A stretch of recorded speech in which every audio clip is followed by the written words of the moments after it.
अस्सलामुअलैकुम फ्रेंड्स, आज की ताज़ा खबर के साथ ही अरब इन्फो चैनल में आप लोगों के लिए हाजिर हूँ। सऊदी एजेंसी के यमन में सेहत खदमात के साथ कोरोना वैक्सीन मुहिम में मदद भी सामने आई है। इसकी तमाम डिटेल्स आप लोगों के साथ आज की वीडियो में ही शेयर कर रही हूँ। ये तमाम डिटेल्स जानने के लिए इस वीडियो को लाजमी से लास्ट तक ज़रूर देखिए। तो फ्रेंड्स, करते हैं अपनी आज की वीडियो को स्टार्ट। सबसे पहले मैं आपको बताती चलूँ कि सऊदी अरब में शाह सलमान मरकज़ बराए इमदाद व इंसानी खदमात ने यमन में बेघर लोगों को हेल्थ सर्विसेज के साथ साथ कोरोना वैक्सीन फराहम की हैं।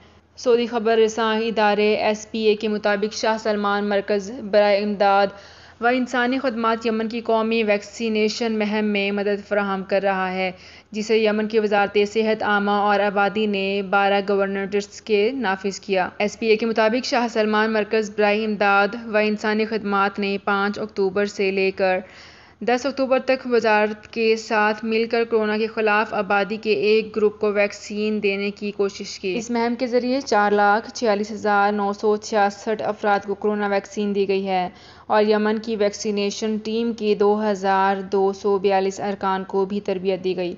शाह सलमान मरकज़ बराए इमदाद व इंसानी खदमात ने यमन के हदफशुदा आबादी को वैक्सीन लगाने के लिए 320 रज़ाकार टीमें और 180 मोबाइल टीमें भी तैनात की।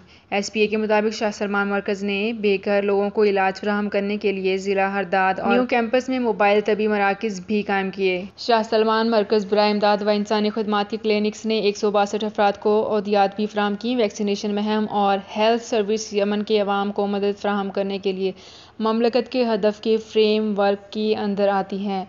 तो फ्रेंड्स, ये थी मेरी आज की वीडियो। होप आपको ये वीडियो पसंद आई होगी। अगर आपको ये वीडियो पसंद आई है तो हमारे चैनल को सब्सक्राइब, लाइक एंड शेयर कर लीजिए।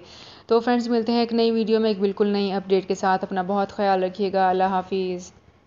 सऊदी अरब में मुकीम गैर मुल्कियों के लिए बहुत बड़ी खुशखबरी आ गई है। अब कोई भी शख्स जो अपने मुल्क जाना चाहता है और उसका इकामा एक्सपायर हो या इकामा वैलिड हो, शिरका बंद हो, मुसस्सा बंद हो या कफील छुट्टी ना लगा रहा हो या कोई भी मसला हो, तो आप हमारे साथ रब्ता करें। हम इंशाल्लाह आपको 3 दिन के अंदर अंदर एम्बेसी के जरिए आपका खरूज लगाकर आपको आपके मुल्क वापस भेज देंगे। कोई भी इंडियन, पाकिस्तानी, नेपालियन, बांग्लादेशी, श्रीलंकन या किसी भी मुल्क का हो, वो आसानी से बगैर किसी परेशानी के अपने मुल्क वापस जा सकता है। जी हाँ, स्क्रीन पर आपके सामने जो नंबर शो हो रहा है, इस पर आप कांटेक्ट करें। इंशाल्लाह 3 दिन के अंदर अंदर आपको आपके मुल्क वापस भेज दिया जाएगा। मतलूब केस वाले रब्ता ना करें। शुक्रिया।